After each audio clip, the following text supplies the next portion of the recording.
Bismillahirrahmanirrahim. Assalamualaikum warahmatullahi wabarakatuh.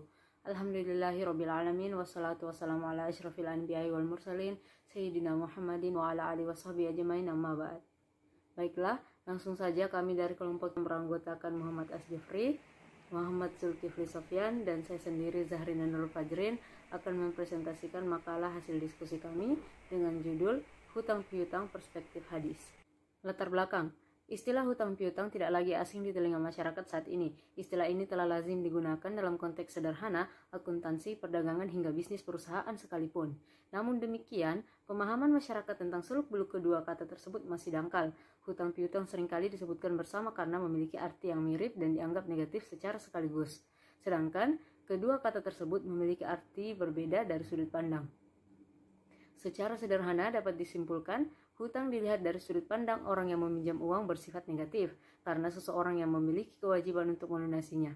Sedangkan piutang dilihat dari sudut pandang orang yang meminjamkan uang bersifat positif karena seseorang yang memberikan pinjaman memiliki aset pada seseorang yang diberikan pinjaman dan bisa menagih ataupun mengambilnya kapan saja dalam jangka waktu yang disepakati. Hadis merupakan sumber ajaran Islam yang kedua setelah Al-Quran. Kedudukannya sebagai penjelas ajaran Islam yang terdapat di dalam Al-Quran. Terkadang memperluas hukum dalam Al-Quran atau bahkan menetapkan sendiri hukum di luar dari apa yang ditentukan Allah Subhanahu wa Ta'ala di dalam Al-Quran. Rumusan masalah. 1. Apa pengertian dari hutang piutang? 2. Apa saja landasan hukum hutang piutang? 3. Apa sajakah rukun, syarat, dan adab hutang piutang? 4. Bagaimana penjelasan hadis serta ketentuan hutang piutang? Tujuan, untuk mengetahui pengertian dari hutang piutang. Yang kedua, untuk mengetahui landasan hukum hutang piutang. Yang ketiga, untuk mengetahui rukun, syarat, dan adab hutang piutang. Yang keempat, untuk mengetahui penjelasan hadis serta ketentuan hutang piutang. Materi berikutnya akan dibawakan oleh Saudara Muhammad Asjifri. Bismillah, saya akan melanjutkan penjelasan dari Saudari Zahrina Nurul Fajrin yang menjelaskan pengertian dan landasan hukum hutang piutang dalam Islam. Menurut Kamus Besar Bahasa Indonesia yang sering disebut KBBI, yaitu utang piutang artinya adalah uang yang dipinjamkan dari orang lain dan uang yang dipinjamkan kepada orang lain. Dalam istilah Arab, sering disebut dengan dian dan sangat berkaitan erat dengan istilah qorodah. Dan sebagian ulama menyebut utang piutang dengan istilah iqrodah atau qorodah karena secara bahasa qorodah berasal dari kata qorodah yaqra'u qorodah. Sinonimnya qata'ah, yang artinya memotong atau memutus. Dianggap demikian karena orang yang memberikan pinjaman memotong sebagian hartanya untuk diberikan kepada peminjam atau orang yang berutang. Qorodah merupakan bentuk masdar dari qorodah hasyayai yaqriduhu, yang artinya dia memutusnya. Utang piutang disebut dian, udayana, dan tadayyun di dalam fikih muamalah yang secara umum artinya transaksi jual beli dan sewa menyewa yang dilakukan secara tidak tunai. Adapun menurut terminologi, utang piutang atau qorodah yaitu memberikan harta kepada orang yang akan memanfaatkan harta tersebut dan mengembalikannya di kemudian hari. Dapat juga diartikan sebagai pemberian harta kepada orang lain dan dapat ditagih ataupun diminta kembali. Berdasarkan dari pengertian ini, maka dapat diketahui bahwa qorodah memiliki dua pengertian, yaitu i'arah dan muawadah. I'arah artinya tabarru, yaitu memberikan harta kepada orang dengan dasar akan dikembalikan. Sedangkan muawadah maksudnya karena harga yang diambil bukan sekedar dipakai kemudian dikembalikan, namun dihabiskan lalu dibayar gantinya.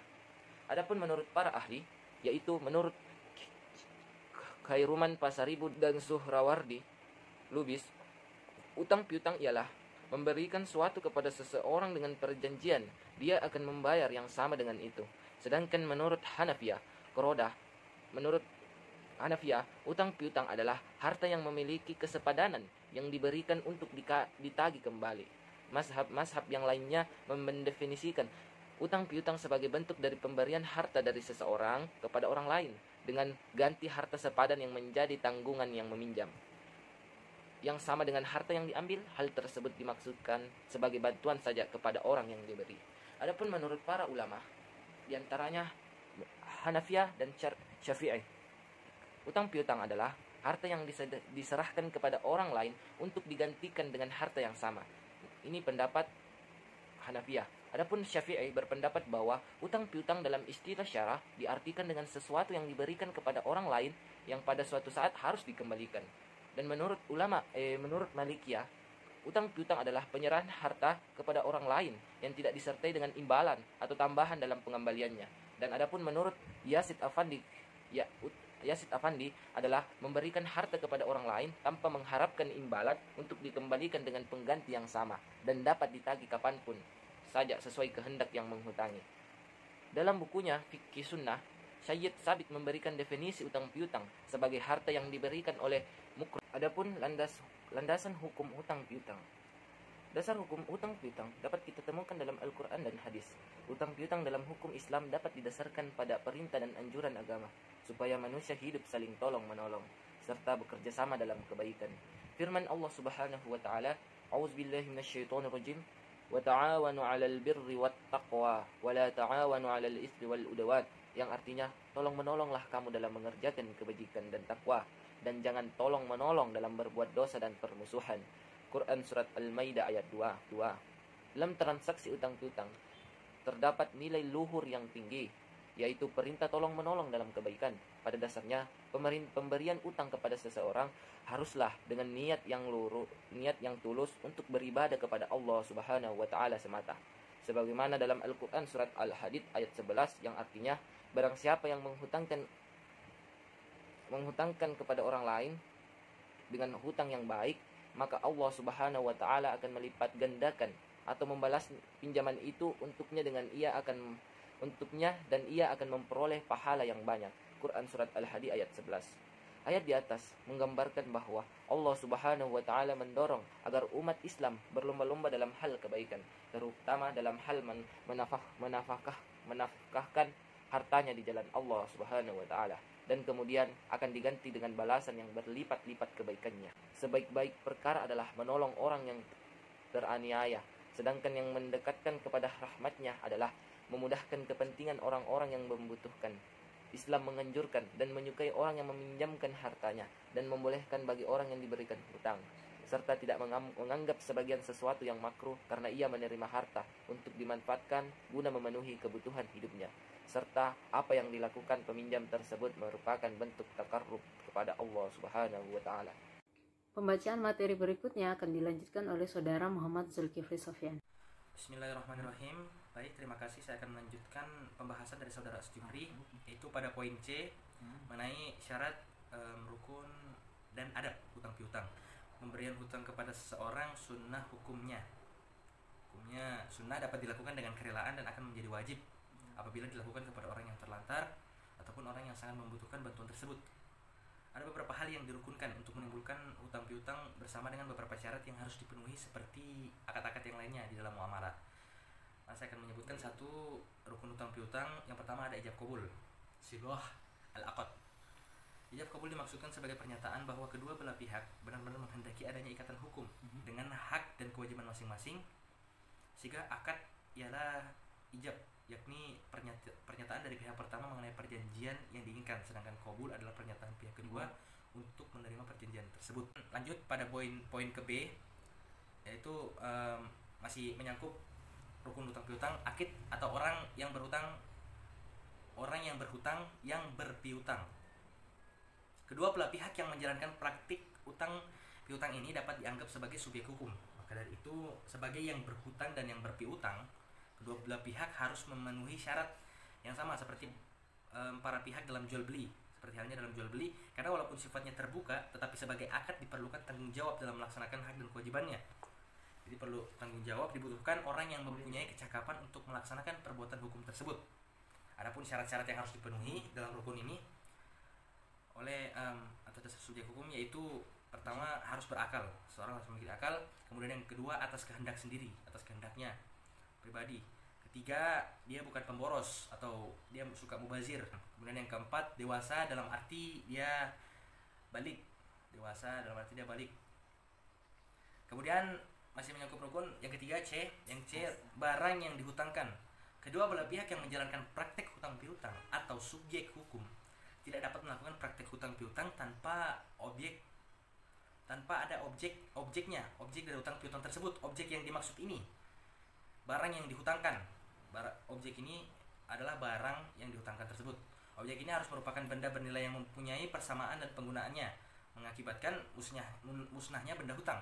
Dapat dimiliki, dapat diserahkan kepada pihak yang berhutang, juga telah ada pada saat waktu perjanjian pengembalian dilakukan. Setiap barang dapat dihutangkan sesuai daya jangkau pelunasannya. Dalam hal ini yang menjadi pegangan selain tidak dilarang oleh agama, juga dapat diambil perkiraan kemampuan membayar kembali atas orang yang berhutang. Dan perkiraan yang baik kalau dapat memperhatikan mengenai kehidupan keluarga, pendapatan yang diperoleh dan kebutuhan mendesak dari calon penghutang, macam ada hal yang memang betul-betul diperlukan. Kemudian perkiraan ini dibandingkan dengan besarnya jumlah hutangnya. Adapun tujuan dari perkiraan itu supaya jangan sampai menimbulkan beban hutang yang berat sehingga pelunasannya tidak dapat dipenuhi. Baik, kemudian itu tadi mengenai rukun. Ada yang kedua, ada syarat hutang piutang. Syaratnya ini syarat tersendiri ya. Yang pertama ialah harta yang dihutangkan jelas dan harta yang halal, dari harta yang halal. Jadi harta ini harus betul-betul halal agar bisa dihutangkan.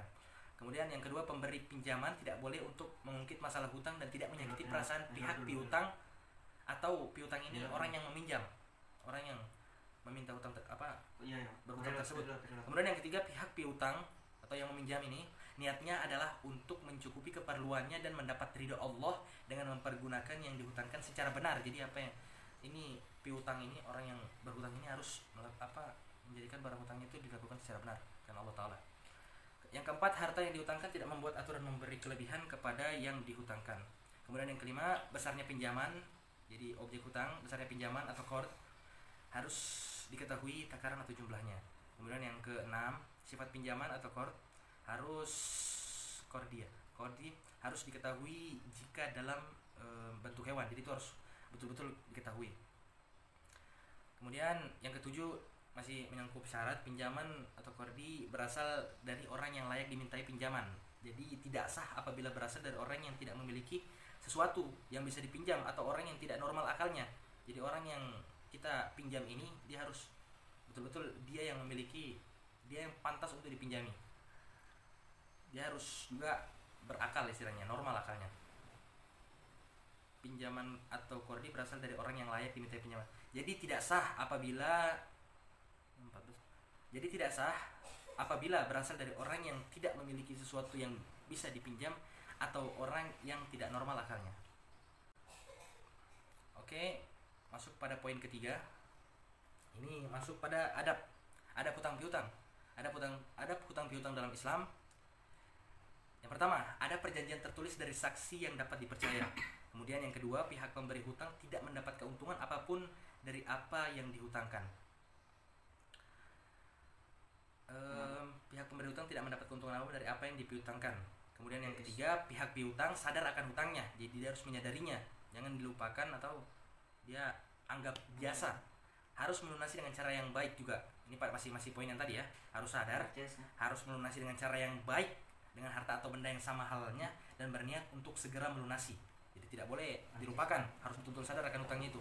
Kemudian yang keempat, masih menyangkut adab, sebaiknya berhutang kepada orang yang soleh dan memiliki penghasilan yang halal. Jadi orang-orang yang betul memang punya kecukupan untuk istilahnya meminjamkan hartanya tersebut. Kemudian yang kelima, berhutang hanya dalam keadaan terdesak atau darurat. Jadi itu harus betul-betul dalam keadaan terdesak. Dia betul-betul memerlukan sehingga dia merasa untuk tidak ini, itu pun dalam dalam keadaan darurat. Jangan ketika sudah memiliki apa-apa baru ingin meminjam, seperti itu. Lanjut, poin keenam, hutang piutang tidak disertai dengan jual beli. Yang ketujuh, memberitahukan kepada pihak pemberi hutang jika akan terlambat untuk melunasi hutang. Jadi jika misalnya ada alasan untuk tidak membayar, itu harus mengatakan kepada si penghutang. Karena misalnya kalau misalnya sudah berjanji untuk bayar pada hari ini namun diundur lagi, kan itu akan membuat yang pemberi hutang akan kepikiran. Kemudian yang ke-8, pihak piutang menggunakan harta yang dihutang dengan sebaik mungkin. Nah, itu tadi harus pakai sebaik-baik mungkin. Ada hutang piutang yang benar ialah adanya bukti tertulis dan sebelum memberi hutang maka harus ada perjanjian. Maka dengan adanya perjanjian tidak ada kata lupa baik untuk kreditur maupun debitur karena bukti tertulis, yaitu sangatlah kuat. Jadi bisa jadi bukti yang sangat kuat. Dan jika kita memberikan hutang kepada orang yang membutuhkan atau kepada siapapun, maka janganlah engkau menyakiti hati penerima hutang. Jadi harus memang kita dengan cara yang baik, dan berbicaralah dengan kata-kata yang sopan dan baik. Ini yang sopan dan baik didengar, serta pihak piutang juga membelanjakan hartanya dengan sebaik mungkin. Pada poin hadis ketentuan tentang hutang piutang, itu yang pertama ialah satu, melunasi hutang dengan cara yang baik. Hal ini sebagaimana pada hadis berikut ini, yang artinya dari Abu Hurairah, ia berkata Nabi mempunyai hutang kepada seseorang, yaitu seekor unta dengan usia tertentu. Orang itu pun datang menagihnya, maka beliau pun berkata, berikan kepadanya. Kemudian mereka mencari yang seusia dengan untanya, akan tetapi mereka tidak menemukan kecuali yang lebih berumur dari untanya. Nabi pun berkata, berikan kepadanya. Dia pun menjawab, berikan kepadanya. Dia pun menjawab, engkau telah menunaikannya dengan lebih. Semoga Allah Subhanahu wa taala membalas dengan setimpal.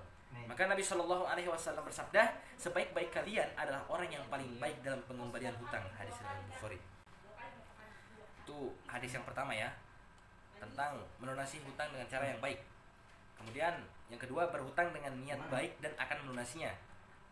Anin Nabi Shallallahu alaihi wasallam, man akhadha amwalan nasi yuridu adallahu an, wa man akhadha yuridu itlafaha atlafahullah. Dari Abu Hurairah, ia berkata Nabi Shallallahu alaihi wasallam bersabda, barang siapa yang akan mengambil harta orang lain atau berhutang dengan tujuan untuk membayarnya atau mengembalikannya, maka Allah akan tunaikan untuknya. Allah akan tunaikan untuknya kepadanya. Dan barang siapa yang mengambilnya untuk menghabiskannya dan tidak ada maksud untuk melunasinya, maka Allah akan membinasakannya. Hadis riwayat Bukhari. Yang ketiga, bersegera melunasi hutang. Saya langsung baca artinya aja ya. Dari Abu Hurairah radhiyallahu an, bahwa Rasulullah sallallahu alaihi wasallam bersabda, memperlambat pembayaran hutang yang dilakukan oleh orang kaya merupakan perbuatan zalim. Jika salah seorang kamu dialihkan kepada orang yang mudah membayar utang, maka hendaklah berahli atau diterima pengalihan tersebut. Hadis riwayat Bukhari, Muslim. Kemudian yang keempat, hadis yang keempat, dosa menanggung atau tidak membayar hutang tidak akan diampuni sekalipun pelakunya mati syahid. Rasulullah Shallallahu alaihi wasallam bersabda, seorang yang mati syahid akan diampuni segala dosa-dosanya kecuali hutang.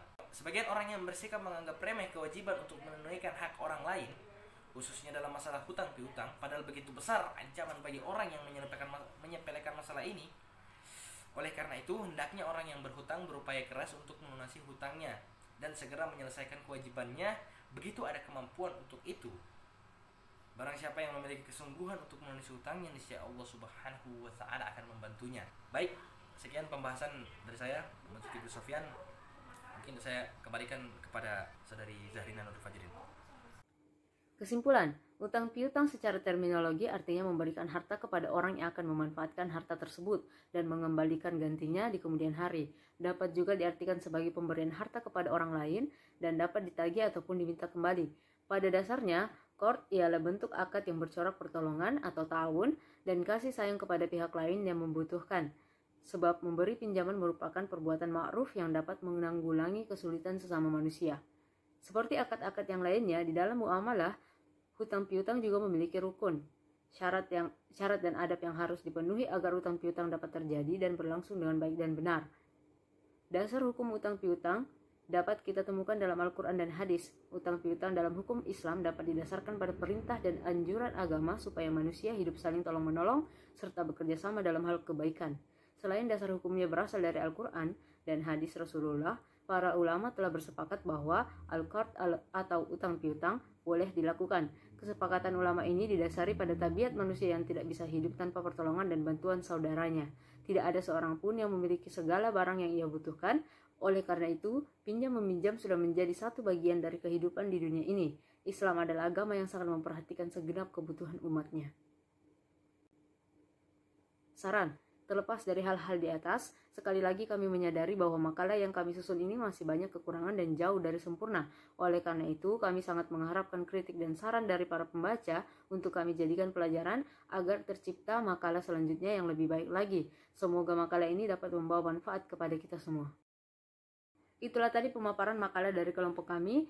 Atas perhatiannya kami ucapkan banyak terima kasih. Syukron. Wassalamualaikum warahmatullahi wabarakatuh.